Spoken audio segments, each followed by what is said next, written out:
Antya-lila, chapitre 16. Sri Chaitanya Mahaprabhu savoure le nectar des lèvres de Sri Krishna. J'offre mon hommage respectueux à Sri Chaitanya Mahaprabhu qui savoura personnellement le nectar de l'amour extatique pour Krishna, puis enseigna à ses dévots comment le savourer aussi, les éclairant ainsi sur l'amour extatique de Krishna afin de les initier au savoir transcendantal. Toute gloire à Sri Chaitanya Mahaprabhu, toute gloire à Sri Nityananda, toute gloire à Advaita Acharya et toute gloire à tous les dévots du Seigneur Chaitanya.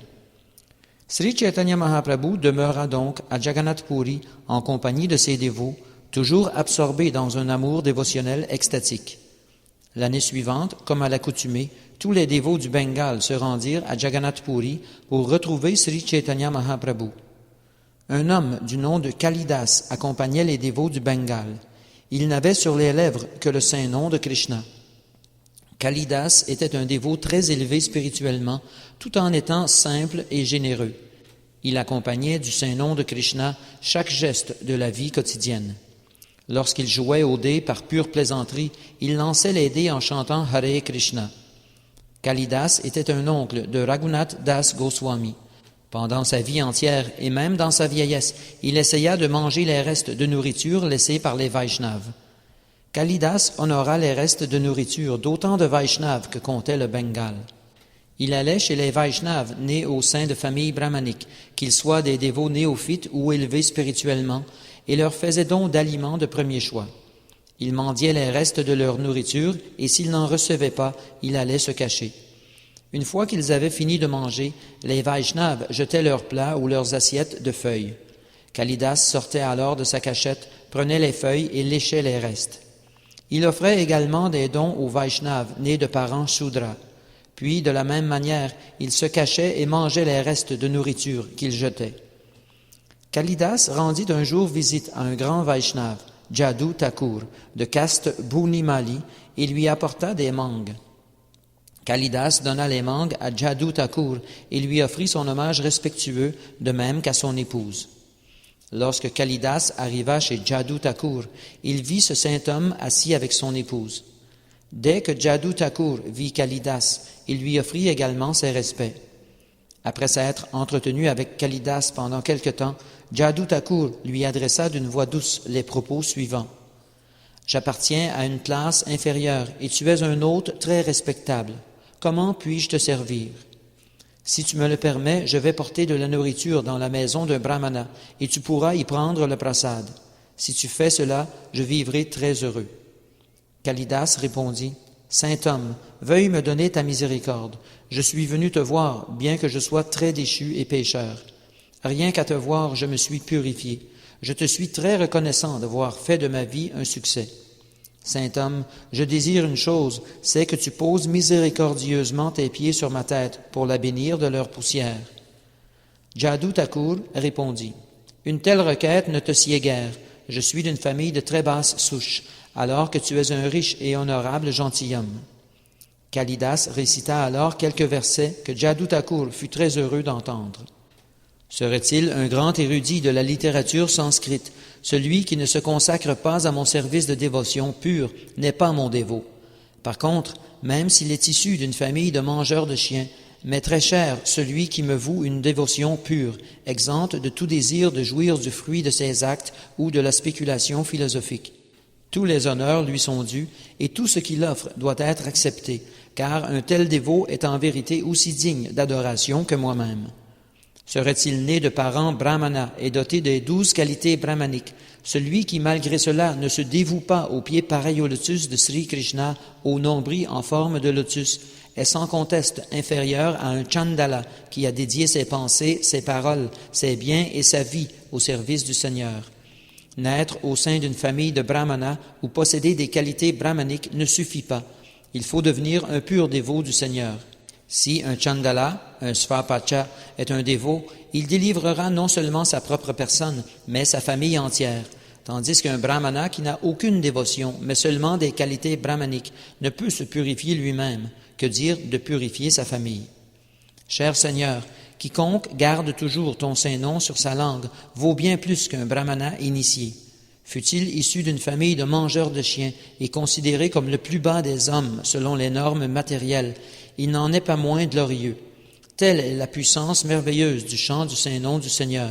Pour pouvoir chanter ainsi ton Saint-Nom, il doit s'être livré à toutes sortes d'austérités, avoir étudié tous les Védas, célébrer toutes les offrandes sacrificielles mentionnées dans ses écrits, et s'être baigné dans tous les saints lieux de pèlerinage.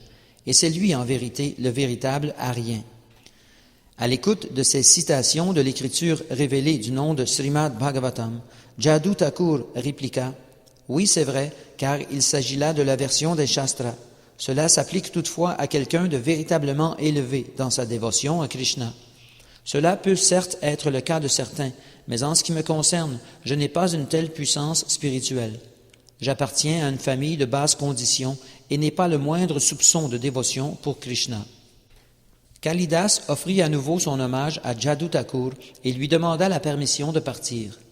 Le saint Jaddu Thakur le suivit alors qu'il s'en allait. Après avoir fait ses adieux à Kalidas, Jaddu Thakur retourna chez lui, laissant les empreintes de ses pieds clairement visibles en de nombreux endroits. Kalidas se frotta le corps tout entier de la poussière contenue dans ses empreintes, puis il se cacha près de la maison de Jaddu Thakur. En revenant chez lui, Jaddu Thakur vit les mangues que Kalidas lui avait apportées. Mentalement, il les offrit à Krishna Chandra. L'épouse de Jaddu Thakur sortit alors les mangues de leur emballage de feuilles et d'écorces de bananier et les donna à Jaddu Thakur, qui se mit à les sucer et à les manger. Lorsqu'il eut fini de manger, il laissa les noyaux sur la feuille de bananier. Après avoir servi les mangues à son mari, l'épouse de Jaddu Thakur se mit à manger à son tour. Une fois qu'elle eut fini de manger, elle ramassa tous les noyaux, les entassa dans les feuilles et l'écorce de bananier et les jeta dans la fosse à ordures. Kalidas lécha l'écorce de bananier, les noyaux et la peau des mangues, et se sentit transporté par la joie exubérante de l'amour extatique. C'est ainsi que Kalidas mangea les restes de nourriture de tous les Vaishnavas du Bengale. Lorsque Kalidas visita Jagannath Puri, Nilachala, Sri Chaitanya Mahaprabhu le bénit d'une grande miséricorde. Sri Chaitanya Mahaprabhu avait pour habitude de visiter chaque jour le temple de Jagannath, et Govinda, son serviteur personnel, l'accompagnait en portant son pot à eau.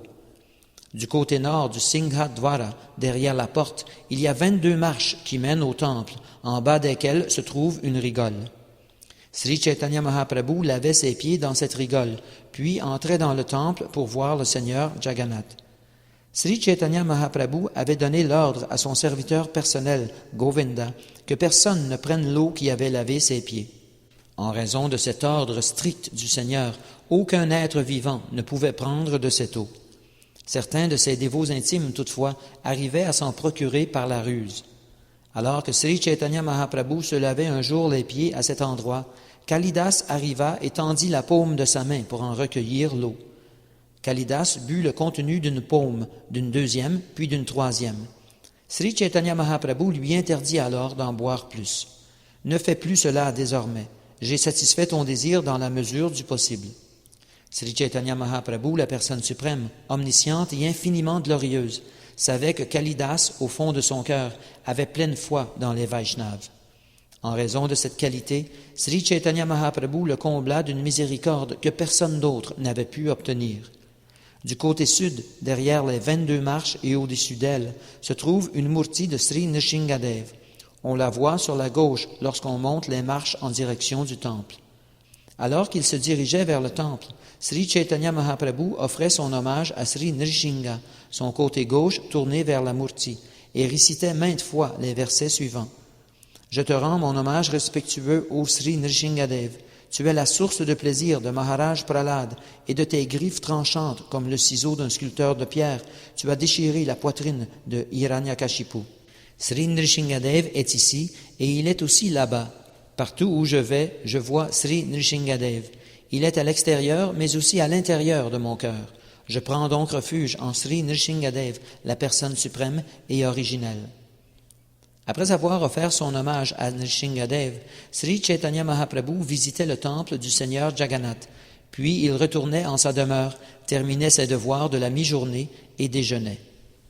Kalidas se tint à l'extérieur de la porte et attendit les restes de la nourriture sanctifiée de Sri Chaitanya Mahaprabhu. Sachant cela, Mahaprabhu fit un signe à Govinda. Govinda comprit les signes de Sri Chaitanya Mahaprabhu et s'empressa donc de donner les restes sanctifiés du repas de Sri Chaitanya Mahaprabhu à Kalidas. Se nourrir des restes de la nourriture des Vaishnavas est un acte si important qu'il incita Sri Chaitanya Mahaprabhu à offrir à Kalidas sa miséricorde suprême. Par conséquent, laissant toute répulsion et toute hésitation, essayez de manger la nourriture sanctifiée laissée par les Vaishnavas et vous serez ainsi capable d'atteindre le but tant désiré de votre existence. Les restes de la nourriture sanctifiée offerte à Krishna s'appellent Mahaprasad. Une fois ce Mahaprasad honoré par un dévot, il devient du Mahaprasad. La poussière des pieds d'un dévot, l'eau qui a lavé ses pieds et les restes sanctifiés de sa nourriture sont trois substances très puissantes. Servir ces trois choses permet d'accéder au but suprême qu'est l'amour extatique pour Krishna. Tous les écrits sacrés déclarent cette vérité bien haut et à maintes reprises. Par conséquent, chers dévots, veuillez m'écouter car j'insiste encore et encore. S'il vous plaît, ayez foi en ces trois éléments et servez-les sans la moindre hésitation. Honorer ces trois substances permet d'atteindre le but le plus élevé de l'existence, l'amour extatique de Krishna. Il s'agit là de la plus grande miséricorde de Sri Krishna. Kalidas en est la preuve vivante. C'est ainsi que Sri Chaitanya Mahaprabhu demeura à Jagannath Puri, Nilachala, où, de façon invisible, il accorda une grande miséricorde à Kalidas. Cette année-là, Shivananda Sena amena avec lui son épouse et son plus jeune fils, Puridas. Shivananda Sena alla avec son fils rendre visite à Sri Chaitanya Mahaprabhu dans sa demeure. Il fit se prosterner son fils aux pieds pareils au lotus du Seigneur. Sri Chaitanya Mahaprabhu demanda à de nombreuses reprises à l'enfant de chanter le nom de Krishna, mais celui-ci ne prononça pas une parole. Shivananda Sena fit de grands efforts pour faire dire à son fils le saint nom de Krishna, mais sans plus de résultat. Sri Chaitanya Mahaprabhu dit « J'ai fait chanter au monde entier le saint nom de Krishna. Je l'ai fait chanter même aux arbres et aux plantes.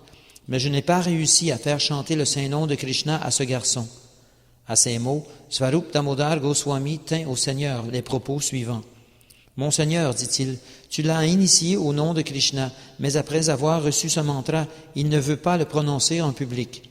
Ce garçon récite ce mantra mentalement, mais pas à voix haute.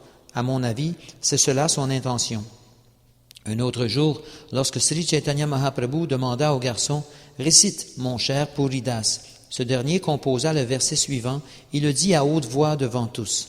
Sri Krishna est un lotus bleu pour les oreilles, un baume pour les yeux, un collier de joyaux Indranila pour la poitrine et l'ornement universel pour les jeunes gopis de Vrindavan. Loué soit Sri Hari, Krishna.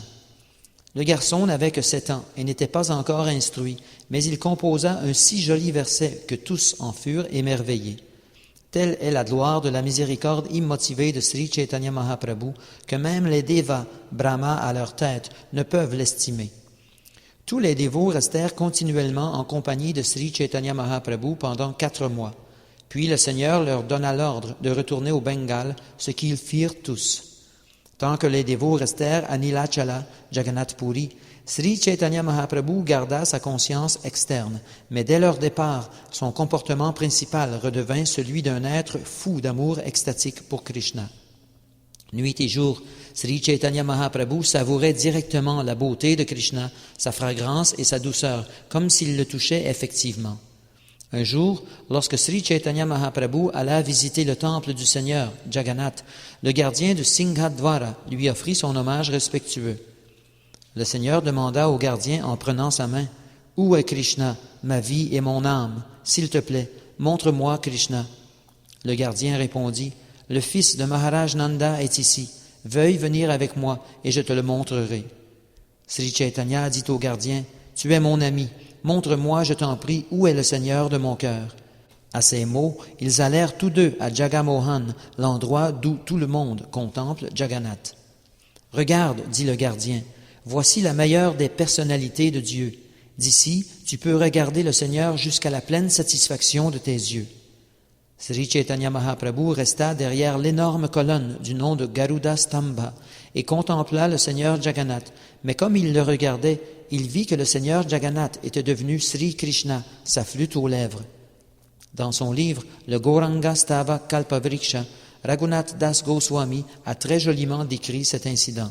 « Cher gardien, mon ami, où est Krishna, le Seigneur de mon cœur? Aie la bonté de me le montrer sans plus attendre. » Sri Chaitanya Mahaprabhu parlait ainsi au gardien comme s'il avait perdu la raison. Le gardien prit sa main et lui répondit avec beaucoup d'empressement, « Viens voir ton bien-aimé. Que Sri Chaitanya Mahaprabhu apparaisse en mon cœur et me rende fou, moi aussi. » L'offrande de nourriture Gopal Vallabha Bhoga fut alors présentée au Seigneur Jagannath, puis l'arti fut célébrée, marquée par le son de la conque et des cloches. À la fin de l'arti, le prasad fut enlevé de l'autel et les serviteurs de Jagannath vinrent en offrir un peu à Sri Chaitanya Mahaprabhu. Ils lui offrirent d'abord une guirlande de fleurs, puis le prasad de Jagannath. Ce prasad était tel que son arôme seul, que dire de son goût, égarait l'esprit. Le prasad était préparé avec des ingrédients de premier choix. Aussi le serviteur voulut-il en donner une partie à Sri Chaitanya Mahaprabhu. Sri Chaitanya Mahaprabhu savoura une petite part de prasad. Govinda prit tout le reste et l'enveloppa dans un coin de son vêtement. Pour Sri Chaitanya Mahaprabhu, ce prasad était des millions et des millions de fois plus savoureux que le nectar, et il en ressentit une immense satisfaction. Tous les poils de son corps se hérissèrent et un flot incessant de larmes coula de ses yeux. Sri Chaitanya Mahaprabhu pensa, « D'où vient la saveur extraordinaire de ce prasad? Il a sûrement été touché par le nectar des lèvres de Krishna. » Comprenant cela, Sri Chaitanya Mahaprabhu sentit une émotion d'amour extatique pour Krishna l'envahir, mais en voyant les serviteurs de Jagannath, il se retint. Le Seigneur répéta plusieurs fois, « Seul celui qui est béni de la plus heureuse fortune peut recevoir une particule des restes de la nourriture offerte au Seigneur. » Les serviteurs du temple de Jagannath demandèrent, « Qu'est-ce que cela veut dire? » Sri Chaitanya Mahaprabhu répondit, « Ce sont les restes de la nourriture que Krishna a mangée et transformée en ambroisie au contact de ses lèvres. Ils sont de loin supérieurs au nectar des planètes édéniques, et même des devas comme Brahma ont beaucoup de mal à s'en procurer. Les restes sanctifiés laissés par Krishna se nomment Pela. Quiconque en acquiert ne serait-ce qu'un petit morceau doit être considéré comme très fortuné. Celui qui jouit d'une bonne fortune ordinaire ne peut connaître une telle miséricorde. Seuls ceux qui ont obtenu la pleine miséricorde de Krishna peuvent recevoir une telle nourriture. Le mot Sukriti indique des actes pieux accomplis par la miséricorde de Krishna. Celui qui a l'heureuse fortune d'obtenir cette grâce de Krishna reçoit les restes sanctifiés de sa nourriture et en devient glorieux. » Sur ces mots, Sri Chaitanya Mahaprabhu fit ses adieux à tous les serviteurs du temple. Après avoir assisté à l'offrande suivante de nourriture, l'Upala Bhoga, il revint en sa demeure. Après avoir terminé ses devoirs de la mi-journée, Sri Chaitanya Mahaprabhu prit son déjeuner, gardant le souvenir constant du nectar du prasad de Krishna. Sri Chaitanya Mahaprabhu accomplissait ses activités externes, mais son esprit était rempli d'amour extatique. Malgré ses efforts pour le contenir, son mental était toujours ravi en une profonde extase. Après avoir terminé ses devoirs quotidiens du soir, Sri Chaitanya Mahaprabhu s'assit avec ses compagnons intimes en un endroit retiré et s'entretint avec eux des divertissements de Krishna avec une joie débordante. Govinda apporta le prasad de Jagannath à la demande de Sri Chaitanya Mahaprabhu, qui en envoya à Paramananda Puri et à Brahmananda Bharati. Sri Chaitanya Mahaprabhu partagea le prasad entre Ramananda Rai, Sarvabhauma Bhattacharya, Svarup Damodar Goswami et tous les autres dévots. Tous les dévots présents furent émerveillés de la douceur et du parfum incomparable du prasad. Sri Chaitanya Mahaprabhu dit, « Le sucre, le camphre, le poivre noir, la cardamome, les clous de girofle, le beurre, les épices et la réglisse sont tous des ingrédients matériels. Tout le monde en a déjà goûté auparavant. Néanmoins, continua le Seigneur, il y a dans ces ingrédients des saveurs extraordinaires et des arômes incomparables. Goûtez-les simplement et expérimentez la différence. Que dire de leur goût? Même leur parfum séduit l'esprit et fait oublier toute autre douceur.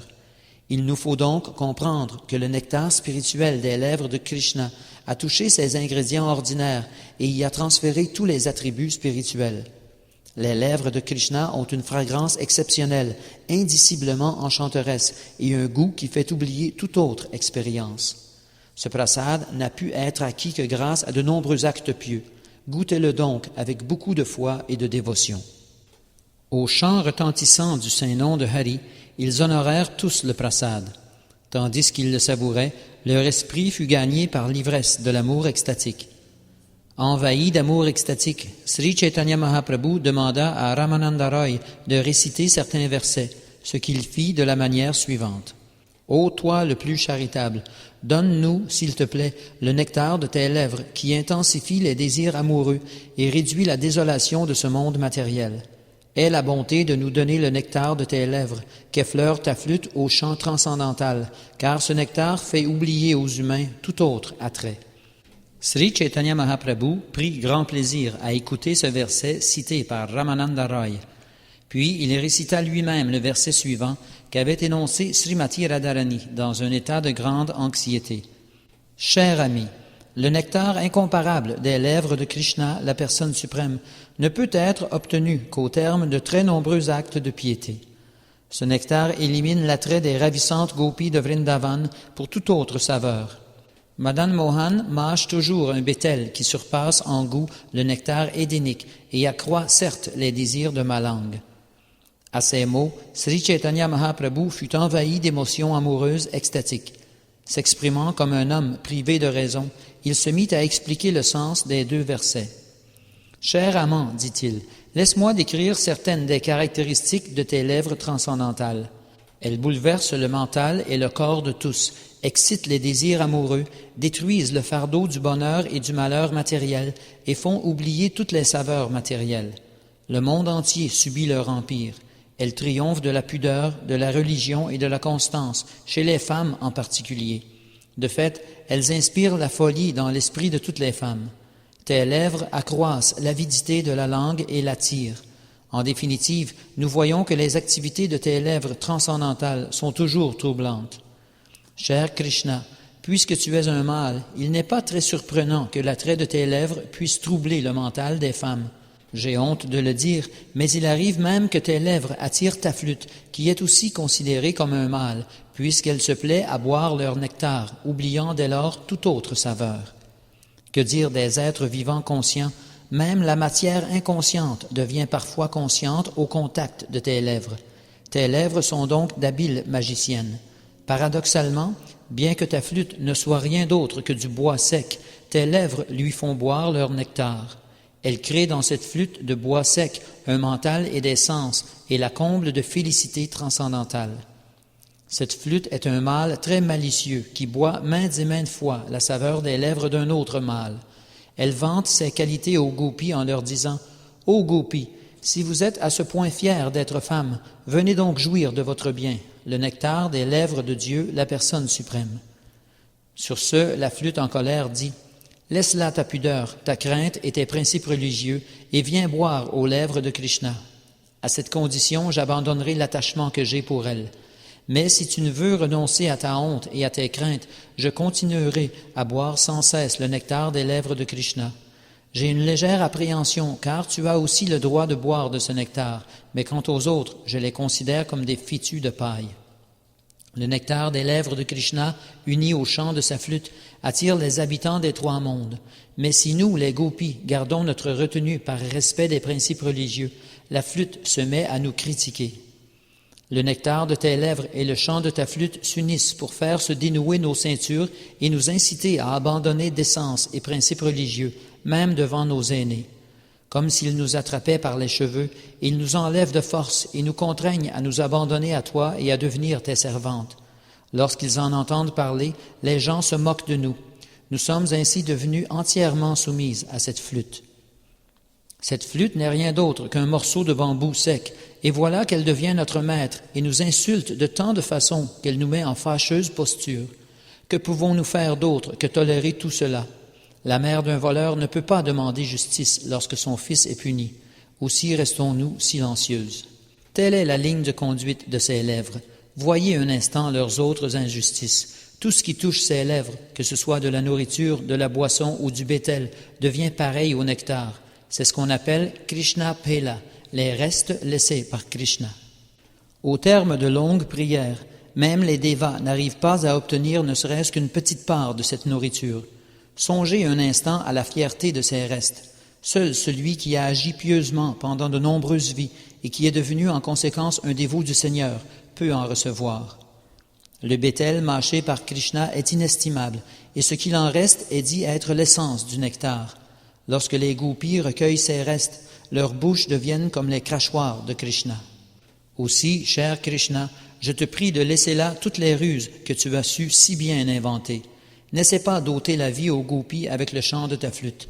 Par tes rires et tes plaisanteries, tu deviens coupable du meurtre de femmes. Il vaudrait mieux pour toi que tu cèdes à nos désirs en nous faisant gracieusement la charité du nectar de tes lèvres.